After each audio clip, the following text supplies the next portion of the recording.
Hey guys, what's up? Back with another video. How you doing?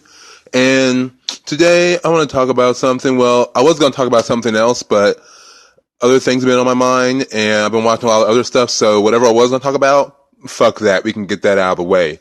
Today I want to talk about the Iron Fist Netflix show. Now, I have not yet watched it and I intend to watch it. If you want to Well, if you want me to do a review about it, actually, by the way, if you want me to do a review about it or share my thoughts on it, let me know in the comments of this video, and I will so totally do that.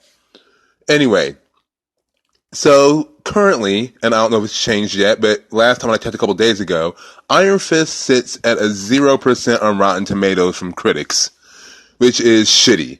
But the question is the show itself bad? I couldn't tell you, because from most of the reviews out there, people are only concerned with the fact that Iron Fist is a white guy doing martial arts, which is a problem, even though the character in the comics is a white guy who learned martial arts. You might be wondering why this is an issue to me. And other people have done videos about it. I might actually be late on this, but I felt the need to do this, so I'm doing it anyway. What irks me about this is this idea that people sometimes think that when they're trying to be forward thinking or being progressive, they don't realize that they're actually being regressive and being the very thing they think that they are trying to combat. Let me explain.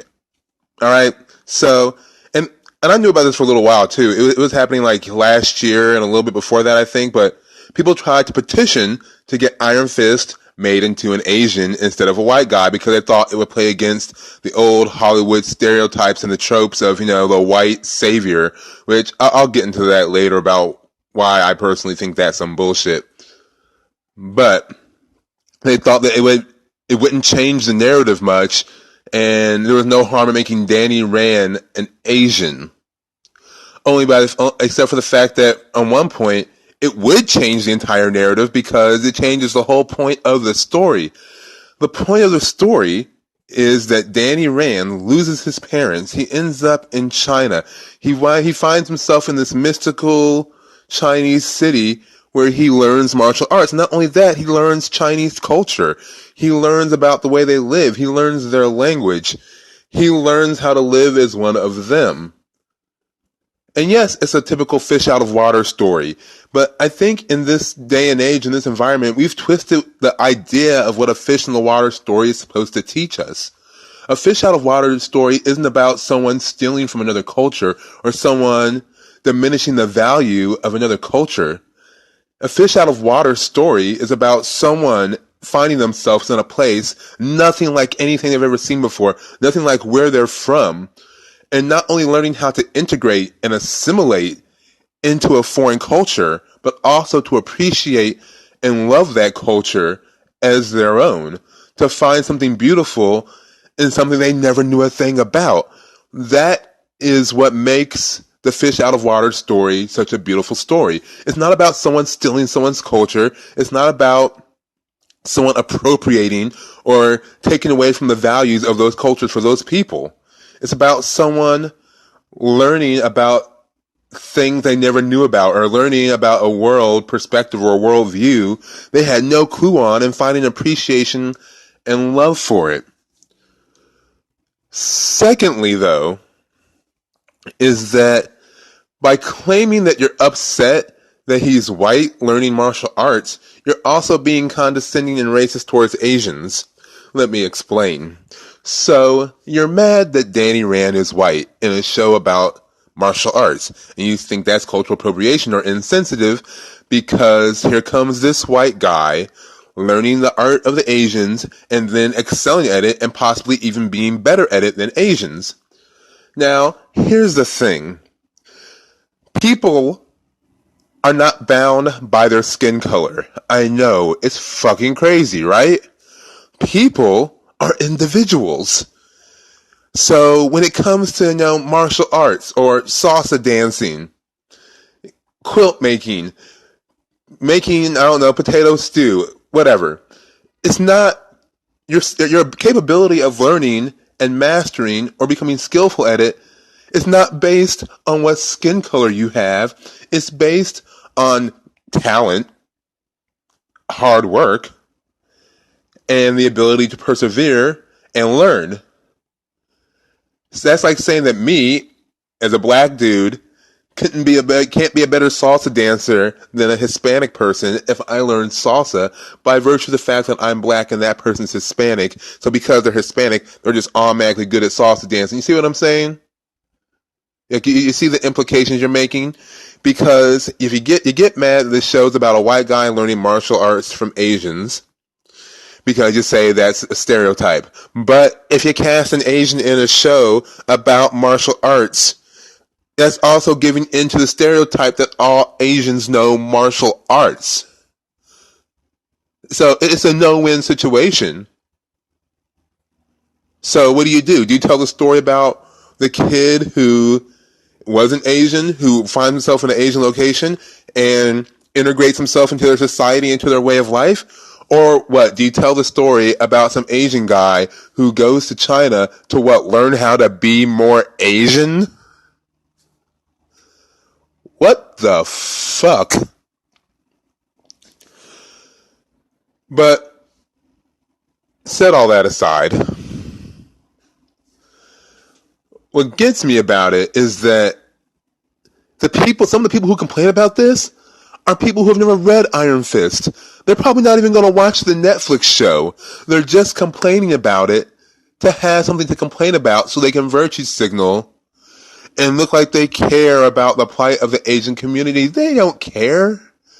You just want to make yourself look good in front of your echo chamber on your Tumblr blog or on your Facebook, so everyone can circle jerk each other and pat each other on the backs for being such good people because you're all so very outraged over nothing.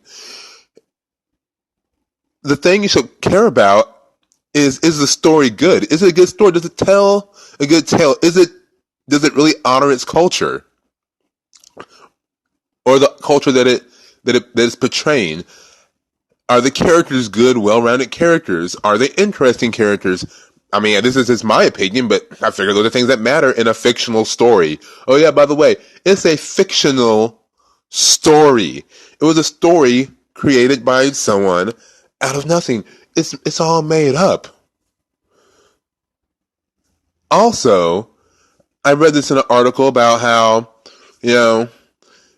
it's another example of the white savior and the white man being the hero, having to come save the Asian man, which I find hilarious because if anyone knows, if you don't know, I love Asian martial arts films. I love Asian fighting movies, and in many fighting movies, especially ones that involve martial arts, the Asian guy is always the hero.